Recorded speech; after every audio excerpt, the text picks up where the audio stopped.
তো বন্ধুরা, আজকে আমি আর বড়বাবু রেডি হয়ে দুজন মিলে বেরিয়ে পড়েছিলাম দিদিভাই আর জামাইবাবুকে আনতে।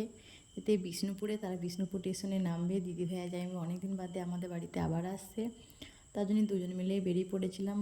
যেহেতু তাদের সন্ধ্যের দিকে ট্রেন 9:30 নাগাদ নামবে, সেরকম আমরাও বেরিয়ে পড়েছিলাম টাইমলি হাতেতে। বিষ্ণুপুর যেতে খানিকক্ষণ তো টাইম লাগবেই। মাঝে মধ্যে বৃষ্টি পড়েছিল, এমন মাঝে মধ্যে জোরে, আবার কখনো কম, তার জন্য দুজন মিলে গাড়ি নিয়েই বেরিয়ে পড়েছিলাম। এবার রাস্তাতে একটু পাপড়ি চাট আর ঘুগনি দুজন মিলে খেয়েছিলাম, গল্প করতে করতে খাওয়া দাওয়া করে। তারপরে আবার ওখান থেকে বেরোয়েছিলাম।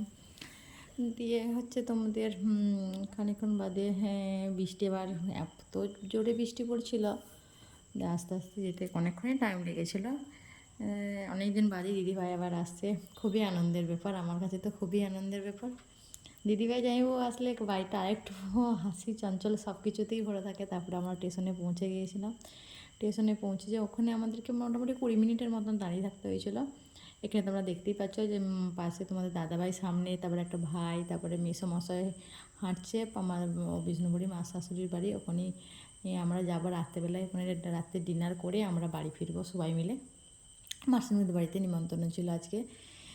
একটু দেরি হয়ে যাবে, রাতের দিকে বাড়িতে আসবো, কিছু করার নাই। তারপরে খানিকক্ষণ বাদে ঘোরাঘুরি করে দেখছি যেন দিদিভাইদের ট্রেন চলে এসেছে অলরেডি। দিদিভাইদের সাথে আমাদের দেখা হয়ে গেল। আমি তো খুবই খুশি হয়েছি দিদিভাই জামাইবাবু আসার জন্যে। সবই ঠিক আছে, চলো, গুড নাইট, টাটা।